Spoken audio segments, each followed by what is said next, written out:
Good Thanks evening, for Glyne. good evening. Good to see you again, Rose. And Rose, you Thank must have you. been. You sure you're not doing some wiretapping? Because Oh much dear. of what Oh you dear. said I had in my notes to deal with. So I will have to Oh do Oh, dear. so You Glyne. have to find out. You have to find out if she got a warrant. You got to find out if she got a warrant to do that. Okay. I will I have to do don't some have the money. I have to do some to do them, but I'll manage it. No problem. First of all, I think um my title tonight would have been Are we punching above our weight Are living or living beyond our beyond means? our means. Right? And when I observe, first of all, what is so disappointing about all the mistakes, the blunders and bleeps that are going on, which should not be, was that one of the panelists last Saturday morning's big conversation said that Big talk. they always look at Barbados as the model. Said Barbados was the country they always look towards to see how things are done. We always did it better. And then lo and behold, this thing started to tumble down around them. But let me make a quick comment on that conversation. It was a big conversation, big talk. But did you realize you're talking about bringing people together and talking about civilization? You realize the setup where the five speakers were on a stage, an elevated stage, literally and physically talking down to the people. Apart from that, there was no provision for questions, comments from the stage. So it was like a lecture. It was not a meaningful engagement at all, where they themselves could hear what people had to say, what are their thoughts, what the people have to say. It was they were being taught at, and I thought that was most disappointing in that regard. But as I bespire, as I look around and watch what's happening, I think we're suffering from fatting fatigue. You quite rightly enumerated all the events that are going since New Year's Day. There, okay, and what I think is that we are fatting fatigue. But then I remember, I am now seeing realize before my eyes what you've probably heard me mention about that. When the Prime Minister was a member of cabinet, when she was a minister, she often will have to be told, Mr. Motley, one thing about you, you don't hesitate to spend $3 million when $30 will do, especially as other people money. Had to be reined in real expansion. And I think I'm seeing that kind of attitude now that she's Prime Minister, Minister of Finance, and she is in control of the purse. I am saying she's having full reign in that regard. Because I thought my research was in the estimates for 25, 26, a figure of $5 million was given in the Prime Minister's office for a Carry Festa. I brought it up on the show quite early. I said that is meaningless. That is just a token figure. So you have something in the budget you can work around. I thought maybe then that something happens, they might indulge in creative accounting because they might not want to know up first blush what the real cost would be if they put it all in one lump in the Prime Minister's office. So suddenly what they do, they put a token figure and then redistribute it in the other ministries, which they can then call upon from time to time, because it's one big pot of money, and it can be the estimates are only paper, but in actual they can be redistributed. So I thought that was going to happen, because I can understand where you're going to get this money to finance it. Having only seen 5 million, which I thought was very was a mockery. And then I remember that one of the reasons why the Prime Minister had said that we had this was the 15th of the in 53 years. She did not give the reasons. One of the reasons why there have been so infrequent um, salesman characters is the enormous cost it entails for for the participants. Let me give you a quick rundown. Like you heard, 72 was Guyana, 76 Jamaica, Cuba 79, Barbados 1981, 27 no 2025, Trinidad and Tobago 1992, 1999, 2016, 2019, St. Kitts and Nevis 2002, Suriname 2003 and 2030, Haiti 2015. There were some cancellations in Bahamas in 2010 and Antigua in 2021. So the way the Prime Minister spoke when she said that Barbados is going to be the beating heart of Caribbean culture, one would make that this would have thought this a competitive situation that just like in the Olympics or World Cup football or even World Cup cricket, we had to compete and bid for this to, to, to, to arrive at this decision to host it. But like Rose experienced, it doesn't work in that process. You first volunteer, express an interest, and then it's evaluated. So we volunteered to do this. So I said, where's the money coming from? Given the tightness of our budget, given the fact that despite all the growth, despite all the progress of the IMF, despite all, yeah, we are still below investment grade. Barbados brand is still junk bond. Don't mean all the paraphernalia, we are still junk bond. We've had some technically minor upgrades, but we still have to pay more for foreign direct investment that normally because of our investment rate. So we made some nominal paper growth, but it has not transformed the society economically as seldom happens. In other words, in this, what was so interesting is that I I after it was puzzled where the money was coming from, I said I was concerned. Then I remember I saw a note. Let me get my notes here, where the person of the no less than the people, the very friendly Afet Simbai made some comments about Barbados and Jamaica that caught my attention as to where this money could be coming from. It said, check here quickly. I have it in my notes. I've lost my stride. Uh, the phone. Apart from that, I was also concerned when I realized that. Remember those 41,000 square feet of pavers that Carol Roberts, I'm sorry, the CEO of NCF bragged about putting down for the finals in short order. That would have cost them at least $700,000 alone. So when I saw that figure, I know $5 million was a mockery to mislead you, so you won't get carried away with it. That was alone. I understand also that for the grand concert or the grand calypso concert, Marshall Montano was paid $1 million Barbados. So if you add that, and then all the other acts that were brought in, invited in, they have to be paid for or less than Paul Burning Wow. Flame, Wow. Wow. right? So I mean, you do get some nominal assistance, I can understand from CARICOM, but basically, the country decides what it wants to offer and must be prepared to finance it, right? So that had me a little concerned. But I am here. Um, But I am hearing, Glyne, that there. I'm hearing out there on the streets. It's alleged that there's a cost overrun already of about $4 million. I would know that. I would know that. Imagine it's not only the equipment. It's you have to feed people. You have to Yeah, transport them. Your local staff. So they're costs that are hidden, facilitate them, house them. of course. So Yeah. that's part of the responsibility. But the Affect Bank said in speaking about Barbados, he said, um, and remember the Affect Bank was to be very favorable towards Barbados, given the enormous giveaway they got.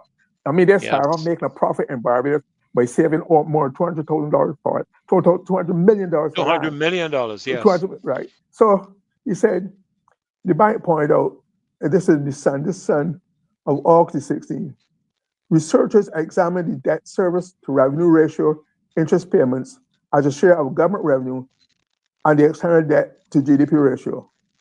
It contended by 2025, data indicates that Jamaica and Barbados are among the most vulnerable,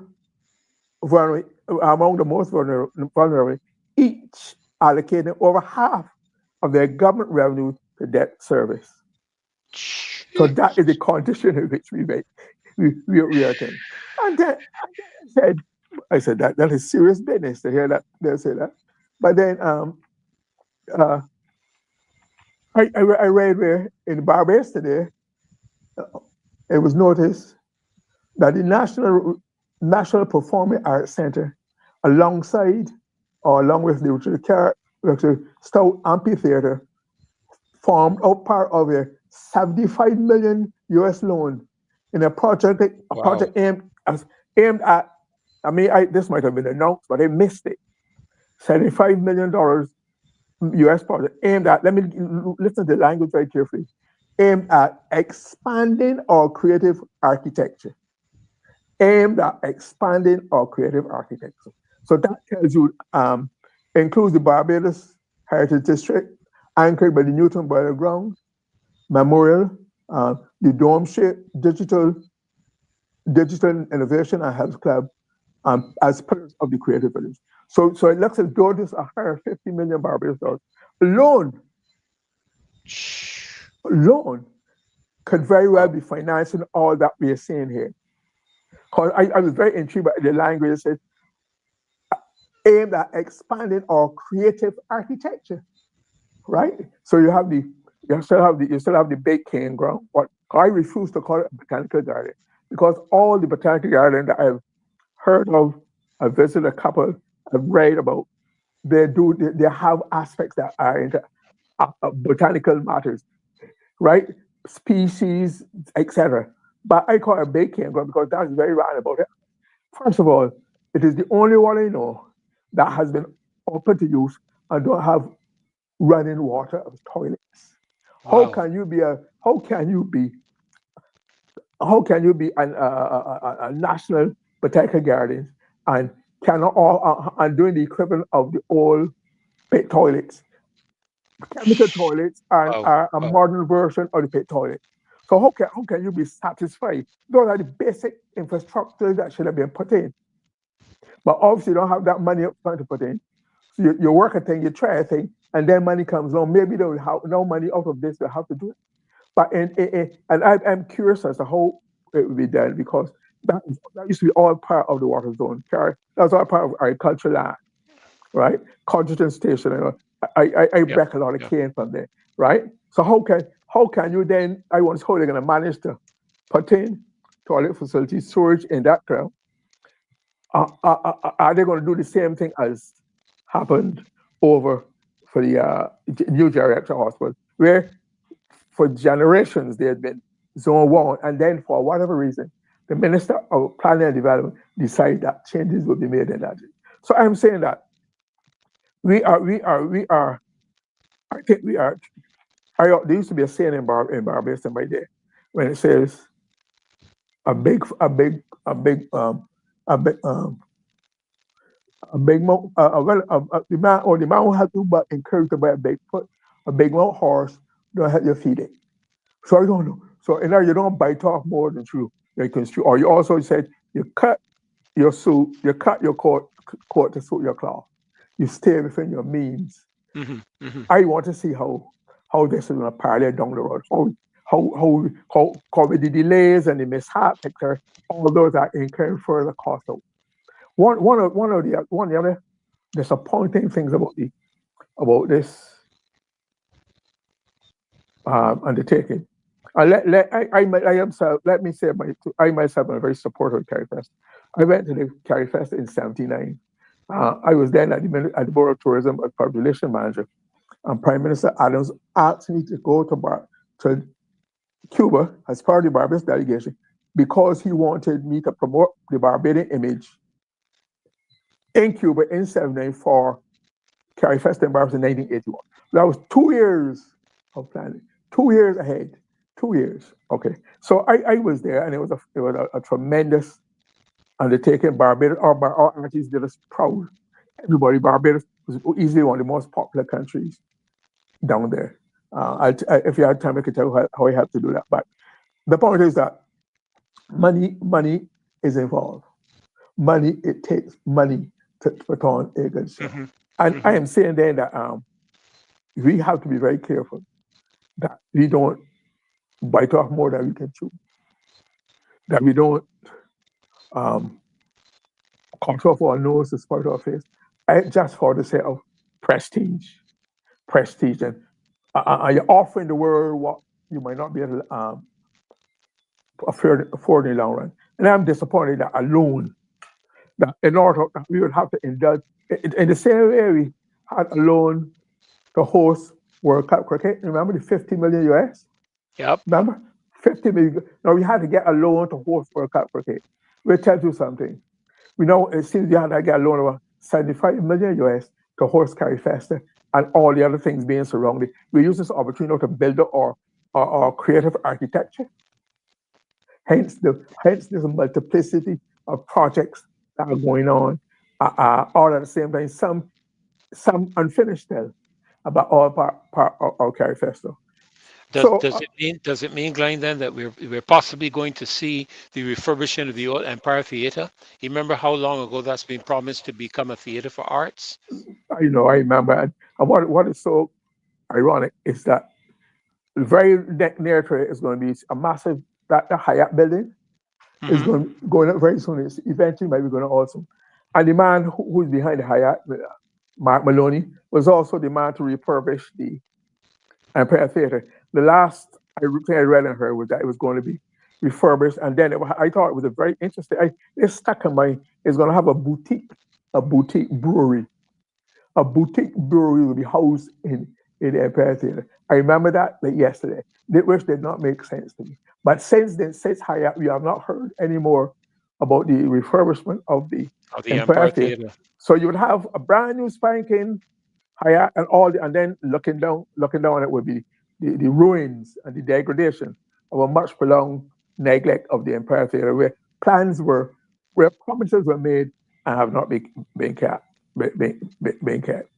So so I said, like we said, in 90, one of the reasons why I'm so what is disappointing me about the Barbados engagement in this thing, I'm talking about the artists, because like I said, there's no artist in Barbados that the government of Barbados will pay $1 million to perform. No. In fact, it is so bad that I am told that when you have these big reggae shows and calypso shows, according to my report, very often to get Barbadian acts on the show, the NCF has to pay the promoter or pay the acts. So they're going, but they're being for paid for by the Barbados government. That is, they have so little regard. And Barbados for years, but when you had the big reggae festival show, Barbados, the reason why Barbados is so popular is that you get the biggest paycheck in Barbados. The Barbados dollar is higher than the Jamaican dollar or the Trinidadian dollar. So therefore they love to buy, and they get paid in US That's the at, thing. That's at the thing. astronomical rates which are not accorded Barbadians. But then when I look at the lineup of artists, you are seeing the same usual, as I call the most favorite artists, virtually the same names with a few additions, are again getting the work. The work is not being spread evenly among the artists. They have so many acts, but still you're seeing the select few featured in almost every major undertaking. And it means that while everybody will have to pay the bill, only a few people continue to benefit and to benefit from the undertaking and to make a living. I think that has to stop. That has to stop. But they tell me that things are so interesting in Barbados where the use of money and the artistic sector is concerned, is that some artists try to get 5 or 10 or $15,000 for a project. So you have to go through a long evaluation and fill out forms and we register the NCF as a practicing artist, etc. Right? Yeah, some people get high, but some people get 20, 30, $40,000 and more and don't produce a word or note at activity. Furthermore, I am told that the NCF, which is supposed to promote, which came into being after Carrie Festa 81, Prime Minister Arthur, Prime Minister Adams set up NCF to be the agency responsible for the cultural development of Barbados in a structured organized way. All right, but I'm told that some of the money should go toward artistic development, as is its legal mandate, has gone to help open a radio station. Are you Now, serious? what would the NCF justify investing any money? Setting up a radio station cannot be a work of art, cannot be a creative undertaking. I am told so from good sources, because people are beginning now to give you more and more details as to the difficulties that some people get when they see other people who are not even in the mix, in the doing better than them have ever done. So we have a lot of questions. So we should after Carrie Fest, we should start asking questions and trying to bring this the government to to account. to account to explain some of these reports. So I like I said, I remember Carrie Fest in 1979 in Cuba. We had escorts with Jack Lee and Shirley Stewart. We had Carolyn Leacock, the Mighty Gabby, the Draytons Two, uh, Polka and the Stack Band. We had the school, the Hinesbury dancers, a group of school children. And what we had a tuck band we had a tuck band with Seaman on his flute. Then he was then learned he hadn't quite mastered the saxophone, but a rich. They played spooge and tuck.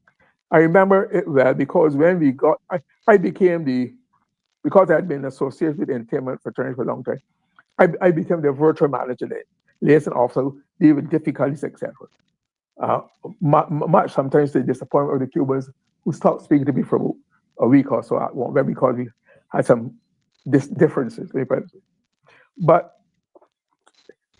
there were some other groups. Now, Carrie Fest is supposed to uh, embrace all the countries washed by the Caribbean Sea. What littoral, Lattorral, washed by the Caribbean Sea. That's where you'll get Costa Rica, some people Central America, right? Yeah, I see it has yeah. gone beyond that, but that is what I meant. So what Honduras what and yeah. what was most intriguing is that some of those groups have similar instruments that we have in a tap band, but they could not reproduce that tap rhythm. They were fascinated. They tried and tried hard, um, but and they were intrigued as to how we could do it, and they can't get it. Afterwards, some of them by practice and exposure try to get it. So I'm saying, I think Carrie Fester in Cuba, where I saw that was the act. I have to be fair. That convinced me of the how good Gabby was and the folks in it.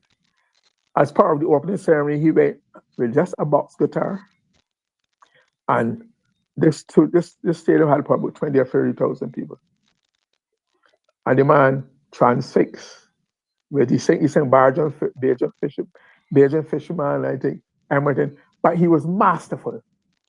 The guitar technique, see. And Barbados really, because don't forget, we went to Cuba, you've heard me talk about this many times, against a backdrop, you would have heard this too growing up for you, where it was said that Barbados had no culture because we do not do things that reproduce the European or the American culture. What we had was not considered worthy to be called culture, which is mad. It's because every group, every society has a culture. Your culture really is not your culture is not external of you. You are a repository, an exhibition of your own. Your culture is your total way of life. So it's impossible person not to have a culture. But they did us proud. And then we came back after the success that we came back and built on that. And then we saw the takeoff where they became. No, I had fought for many years from 1963 when I joined the Advocate as a reporter to try to give dignity and meaningfulness and respectability and acceptance to Barbadian culture, grassroots culture, mass culture. And it was so gratifying to see it manifested itself, not only in Cuba, but here, the Barbadians embraced it when they saw, when they read reports and seen pictures of what happened, and they had a totally different orientation. I remember we took a show then to United Nations Plaza. Then we went to, when I was at the tourist board, I took a group to where the City Music Hall, Still Walkers, Wow. Tap Back. And we saw it really, really took. So I'm saying then that we have nothing to be ashamed of. And we should not, while we have been busy and very vulnerable and imbibing other people's culture, we have to start giving out ours. When people leave Barbados, we don't only revel about what this saw brought us, that people who But go can revel and enjoy and what duplicate and Barbados what presented. God has, yeah, what he's given. All right. That's So fantastic, Glenn, even I guess even in terms of culinary arts and so on, the food and the meals and so forth, because I think that's an area as well incorporated here in this particular event. Not only us enjoying some of the samples of people coming in, but them enjoying ours too and taking some of ours back and taking some of ours out. And that really is what a cultural interaction is really all about. where we receive, we deliver, or we give, and we receive back as well. And Yeah. it would be, I would hope that all of the persons coming in, because you did speak about the countries that are all touched by the Caribbean Sea. I think that would include places like Honduras and the ABC Islands, and Right. places that we probably would not have normally Mm.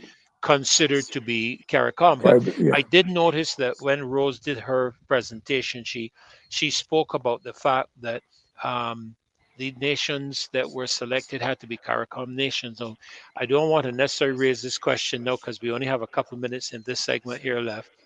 But it Yeah. would be interesting to find out if this would include what is referred to as observer nations, because we do have members of CARICOM that are not, that are observer countries. So countries, I think, No, like they're called associated associate. states. It Thank you. is Sorry, my error. associate Yeah, members. associate members. I think Cayman Islands and Cuba is one as well as associate. Is that right? No, Um, Cuba was a member of Cuba is the CARICOM. member CARICOM, so it's Cayman. Is Haiti a member, or they're associate? I think Turks and Caicos Turks and is the Caicos as Caicos. well. Yeah, Uh, but yeah. they're mostly the remnants of the associated states Of of Britain. And correct, I correct, think it's their colonial status.